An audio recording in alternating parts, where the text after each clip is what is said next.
The room was filled with laughter and chatter as the Williams family gathered around the dining table. It was a typical Sunday afternoon, a time reserved for family meals and sharing stories from the week. Marcus and Malcolm, the twin brothers who were inseparable since birth, were at the center of attention as usual. Despite being identical in many ways, their personalities couldn't be more different. Marcus, the quiet and reflective one, loved reading and could often be found with his nose buried in a book. Malcolm, on the other hand, was the outgoing and adventurous type, always seeking the next thrill. But what truly set them apart was their appearance. While they were twins, Marcus had darker skin and Malcolm's complexion was significantly lighter. Their family had always joked about it, saying it made them special, but it also sparked endless curiosity from people outside their family circle. Strangers would sometimes ask questions that ranged from mildly curious to downright intrusive. "Are you sure you're twins? Or how does that even happen?" The twins had learned to shrug it off, but deep down the questions lingered. One day, during a casual family conversation, their Aunt Tara brought up an idea that would change everything. "Why don't you two take a DNA test?" she suggested with a mischievous smile. "It could be fun to see your ancestry and maybe even solve the mystery of your different looks." The idea caught on quickly, and the twins, always up for an adventure, decided to go for it. The process was simple enough. They ordered a popular DNA testing kit, swabbed their cheeks, and sent off the samples. For the next few weeks, life went on as usual. Marcus and Malcolm joked about the results, wondering if they discovered they were part Viking or had royal bloodlines. It was all in good fun, and no one took it too seriously. Finally, the day came when the results arrived. The twins opened the email together, their family gathered around in eager anticipation. As they clicked through the ancestry breakdown, everyone marveled at the diverse mix of cultures and regions that made up their heritage. It was fascinating, but nothing too shocking, until they scrolled further down the report. The screen displayed a section marked immediate family matches. Marcus and Malcolm expected to see each other listed as full siblings, but the report showed something else entirely. The words half-sibling stared back at them in bold letters. For a moment, the room fell silent. "What does that mean?" Malcolm asked, his voice tinged with confusion. "It has to be a mistake," Marcus replied, but his expression betrayed a flicker of doubt. Their mother, Sarah, tried to stay calm. "These tests aren't always accurate. We'll figure it out," she reassured them, though her trembling hands betrayed her own unease. But the surprises didn't stop there. As they delved deeper into the results, more questions emerged. There were genetic markers that didn't align, strange anomalies that couldn't be explained away easily. That's when Marcus noticed a note at the bottom of the report. "For further clarification, please contact our laboratory." Curiosity turned into a sense of urgency as Sarah decided to make the call. She explained the situation to a representative, who asked a series of detailed questions. The representative's tone grew more serious with each answer, and finally they asked Sarah to hold while they transferred her to a specialist. Minutes later, a new voice came on the line, a geneticist who introduced herself as Dr. Collins. Her voice was calm but carried an undercurrent of gravity. "Mrs. Williams," she began, "we've reviewed the results, and there are some irregularities that require immediate attention. Can you confirm your current location?" Sarah, now visibly shaken, replied, "We're at home." "Why?" There was a pause on the other end of the line. Then, in a tone that was both professional and urgent, Dr. Collins said, "I need you to stay where you are. I'm contacting the authorities. This situation is more serious than we initially thought." Everyone in the room froze. Malcolm looked at Marcus, his playful demeanor replaced with unease. "What's going on, Mom?" he asked, his voice barely above a whisper. Sarah didn't know how to respond. The twins stared at the phone in disbelief, their hearts pounding as a chilling realization set in. Something about their DNA wasn't just unusual, it was dangerous. But why? And what did it mean for their family? Before anyone could say another word, the sound of distant sirens began to echo through the neighborhood, growing louder with each passing second. The sirens grew louder, cutting through the stillness like a knife. Everyone in the Williams household was frozen, their minds racing with unanswered questions. Sarah's grip on the phone tightened as she stared at the twins, her face pale. Marcus and Malcolm exchanged uneasy glances, their earlier excitement now replaced with fear and confusion. "Mom, what's happening?" Marcus asked again, his voice steadier this time, but his eyes betrayed his growing anxiety. I don't know," Sarah stammered, her usual calm demeanor unraveling. "They didn't tell me anything. Just that we needed to stay put." The wailing of sirens was now accompanied by the flashing red and blue lights outside their window. Malcolm peeked through the curtains, his heart pounding in his chest. "There are police cars outside," he said, his voice barely audible. A firm knock at the door startled everyone. Sarah hesitated, her hand hovering over the doorknob. "Stay back," she whispered to the twins, trying to steady herself. Slowly, she opened the door to reveal two uniformed officers standing on the porch. Behind them, a third figure, a woman in a lab coat, stood clutching a folder. "Mrs. Williams?" one of the officers asked, his voice calm but authoritative. "Yes," Sarah replied, her voice shaky. "What's going on? Why are you here?" The woman in the lab coat stepped forward. "I'm Dr. Collins," she said, her tone professional but laced with urgency. "May we come in? It's important that we speak with you and your family." Sarah hesitated, glancing back at Marcus and Malcolm, who were now standing behind her. Finally, she nodded and stepped aside, allowing the group to enter. The twins watched nervously as the officers and Dr. Collins made their way into the living room. "Can someone please explain what's happening?" Malcolm demanded, his usual bravado cracking under the weight of the situation. Dr. Collins set the folder down on the coffee table and took a deep breath. "First, let me assure you that you're not in any immediate danger," she began, her eyes moving between the twins and their mother. "But the results of the DNA test you submitted raise some significant concerns that required immediate action." "What kind of concerns?" Marcus asked, his voice quiet but steady. Dr. Collins hesitated, as if choosing her words carefully. "The genetic markers in your test results indicated anomalies, irregularities that we've only seen in extremely rare cases. Normally, these kinds of findings wouldn't warrant this level of urgency, but there's something unique about your results that we couldn't ignore." Sarah's hands were trembling now. "What do you mean by unique? Are my boys sick? Is there something wrong with them?" "No, it's not about illness," Dr. Collins assured her quickly. "But the markers in their DNA suggest something unusual about their origins. We've seen traces of genetic sequences that are not consistent with any known human population." The room fell silent. Marcus and Malcolm exchanged a look, their minds racing with possibilities. Malcolm was the first to break the silence. "So what are you saying? That we're not human or something?" Dr. Collins shook her head. "I'm not saying that. But there are patterns in your DNA that suggest you might have been part of a highly controlled experiment or..." She stopped herself, realizing the weight of her words. "Or something else entirely. An experiment." Sarah's voice rose, a mix of disbelief and anger. "What are you talking about? My boys were born in a hospital just like any other children. I was there. I gave birth to them." Dr. Collins nodded solemnly. "I understand this is hard to hear, but the results don't lie. We've seen cases where individuals were unknowingly part of research projects that manipulated DNA for specific outcomes. It's possible this happened without your knowledge." "That's impossible," Sarah said firmly. "My boys are normal. They've lived normal lives. How can you say this?" Before Dr. Collins could respond, one of the officers stepped forward. "Ma'am, we're here to ensure your safety," he said, his tone calm but firm. "Sometimes these kinds of findings can attract unwanted attention. We need to make sure you and your family are protected."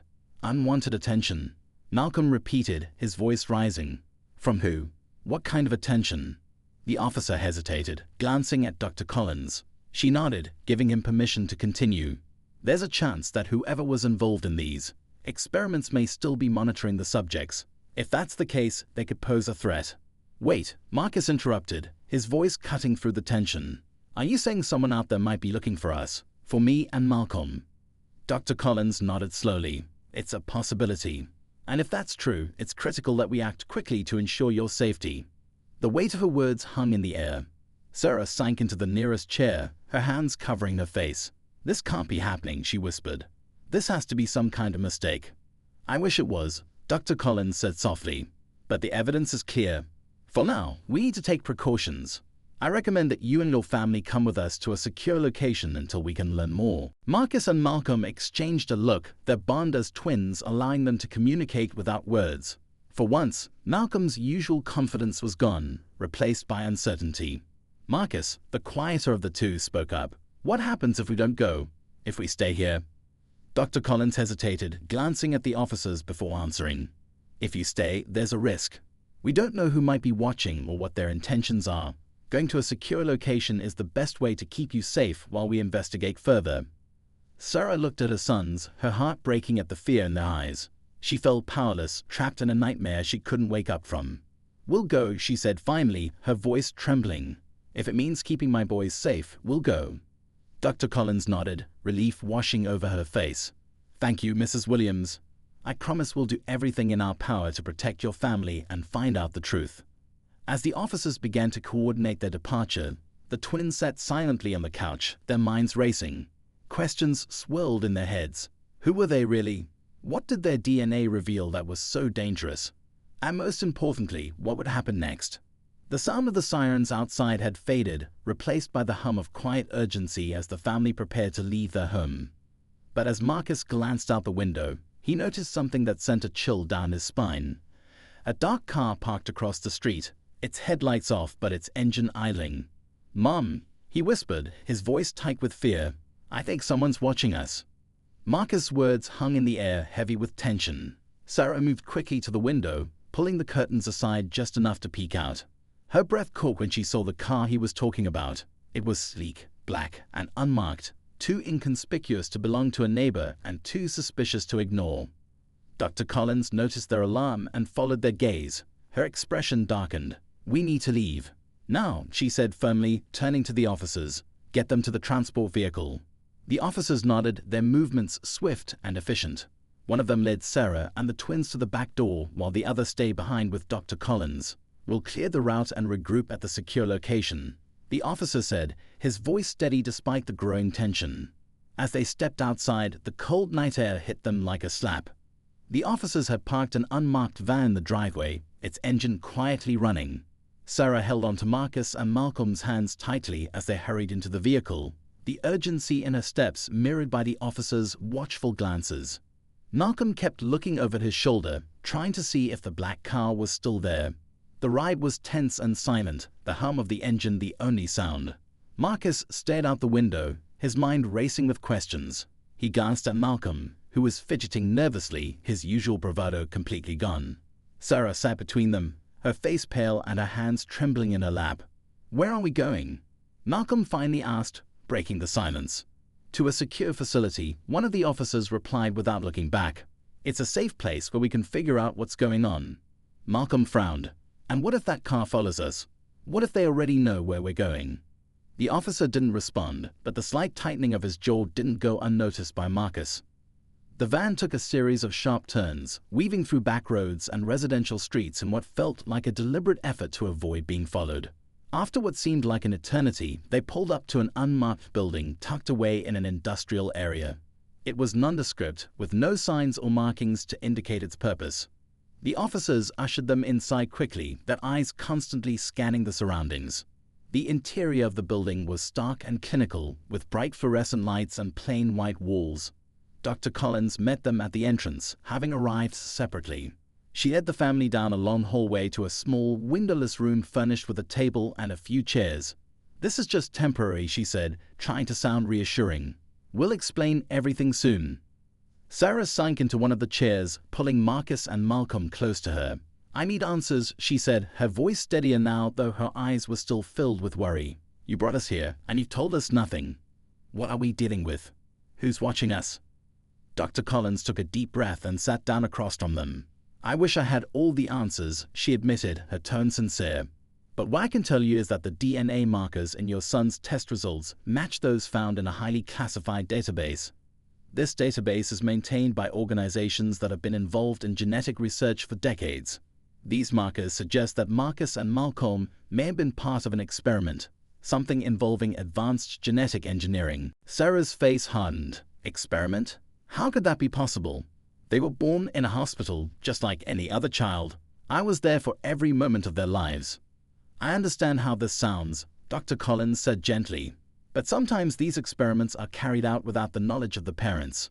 It could have happened before they were born, during pregnancy, or even in the early stages of development. What's most concerning is that these markers are unique, far more advanced than anything we've seen before." Malcolm leaned forward, his expression a mix of fear and anger.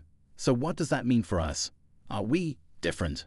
Dangerous? What are they looking for?" Dr. Collins hesitated. "I don't know yet.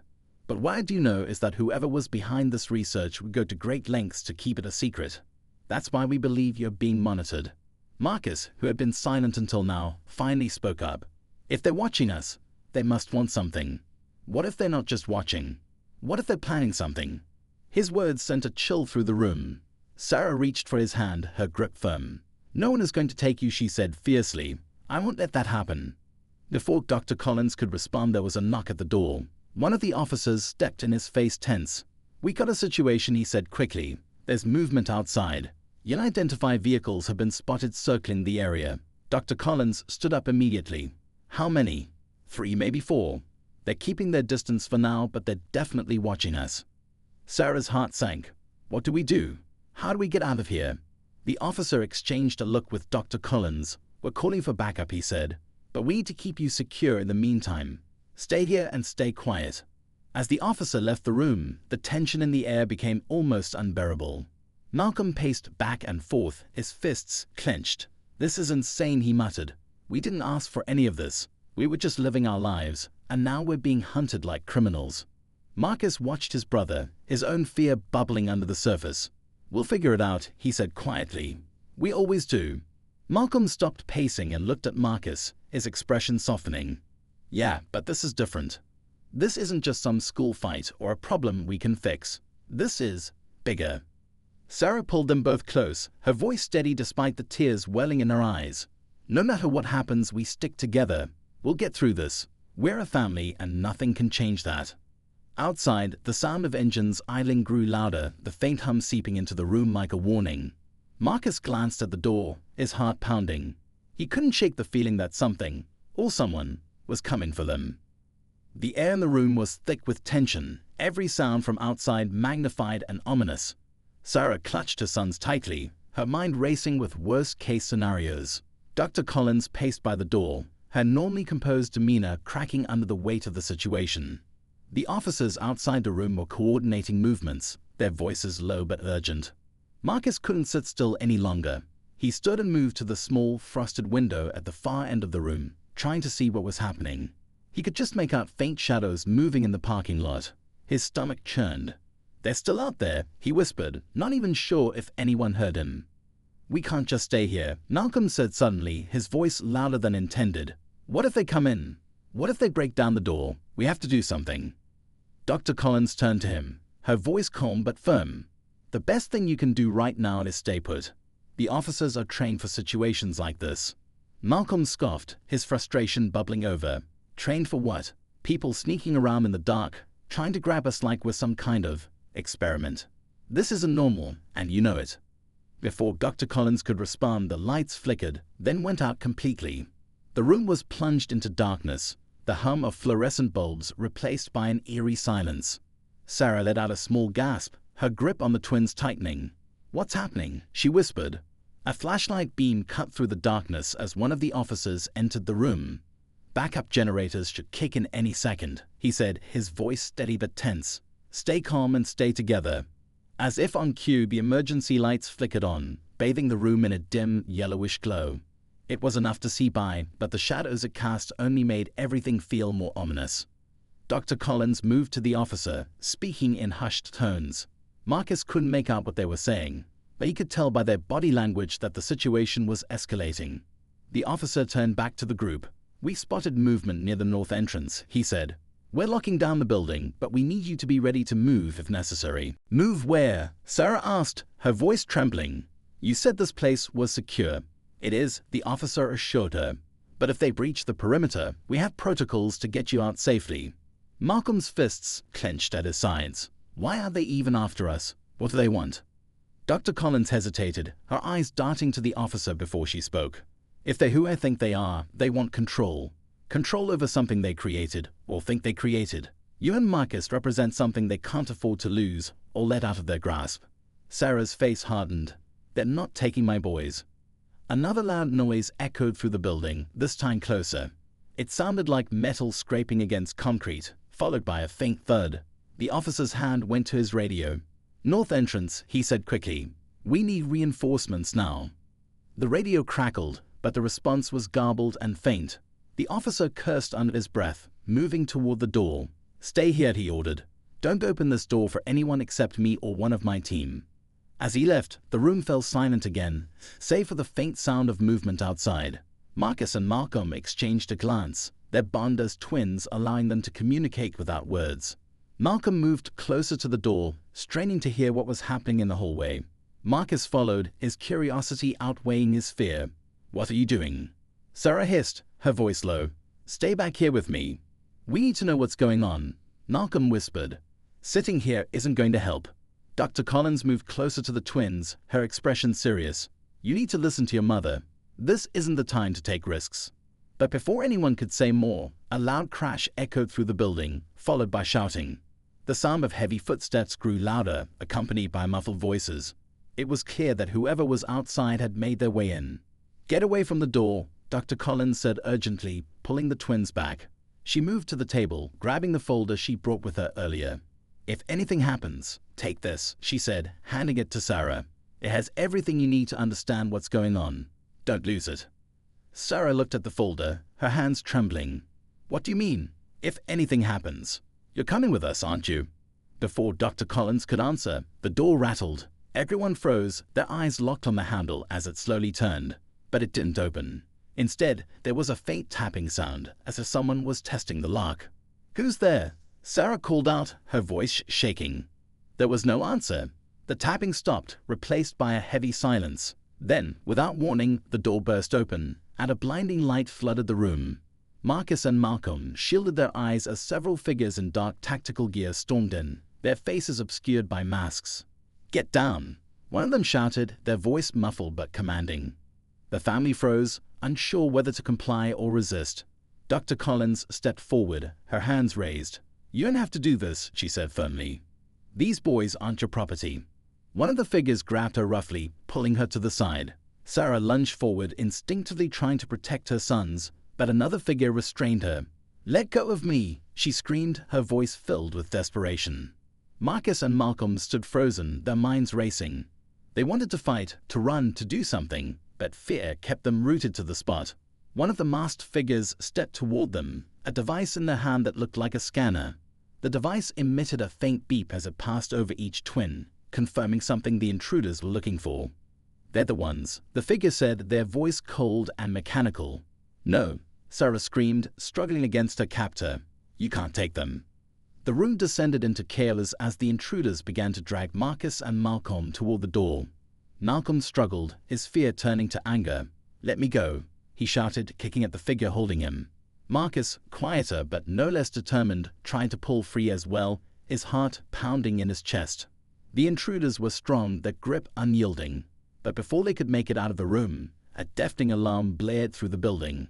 Red lights flashed, and the sound of reinforcements arriving echoed down the hallway. The intruders hesitated, their movements faltering. The officer from earlier burst into the room, his weapon drawn. "Step away from the boys," he shouted, his voice cutting through the chaos. For a moment, everything hung in the balance, the tension so thick it was almost suffocating. The room froze as the officer's voice cut through the chaos, his weapon steady and unwavering.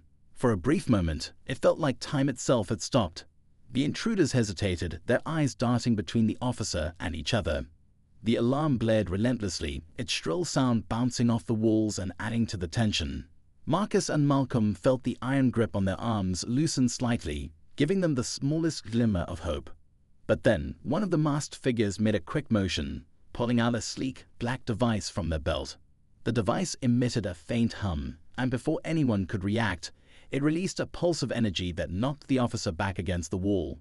He crumpled to the floor, unconscious but still breathing. Sarah screamed, her voice raw and desperate as she watched the officer fall. The intruders didn't waste another second. Two of them tightened their hold on Marcus and Malcolm, dragging them toward the door. The twins kicked and struggled, their fear now mixed with a surge of adrenaline. Sarah fought against her captor with everything she had, tears streaming down her face. "Let them go," she shouted, her voice breaking. "You can't do this."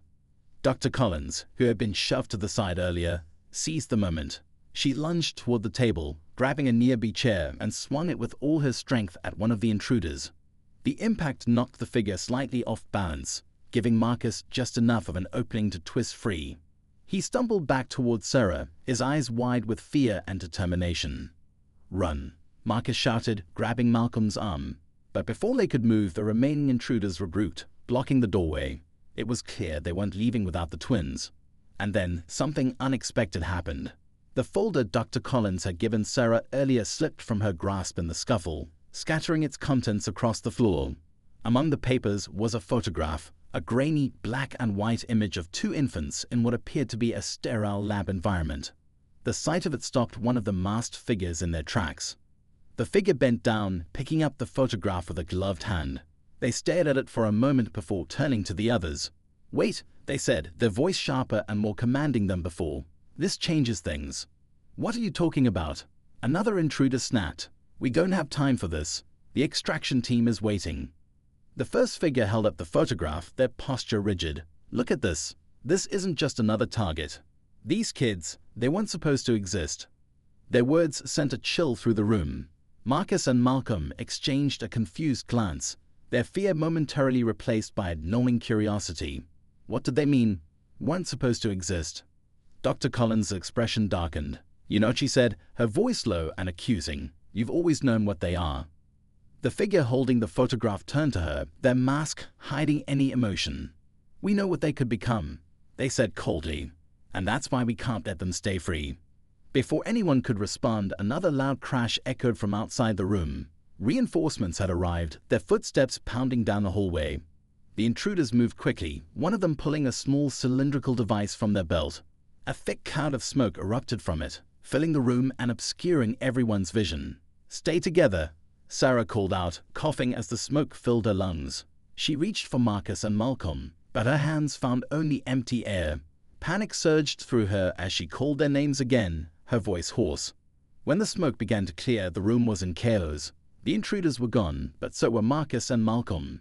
Sarah's knees buckled, and she let out a heart-wrenching cry, her worst fear realized. Dr. Collins moved to the side, trying to steady her. "We'll get them back," she said urgently. "They won't get far." Sarah shook her head, her tears falling freely. "You don't understand," she whispered. "They took my boys. My babies." Dr. Collins looked at her, her own resolve hardening. "You're right," she said, "but they don't know what they've unleashed. Marcus and Malcolm are more than they realize, and we're going to make sure they come home." Meanwhile, Marcus and Malcolm were being dragged through a dimly lit corridor by the intruders. Their hearts pounded in unison, fear and confusion clouding their thoughts. "Where are you taking us?" Malcolm demanded, his voice defiant despite the terror in his eyes. "You'll find out soon enough," one of the intruders replied curtly, their grip unrelenting. Marcus glanced at his brother, his mind racing. He didn't know where they were going or what these people wanted, but one thing was clear, they had to find a way to escape. Whatever was coming next, they were determined to face it together.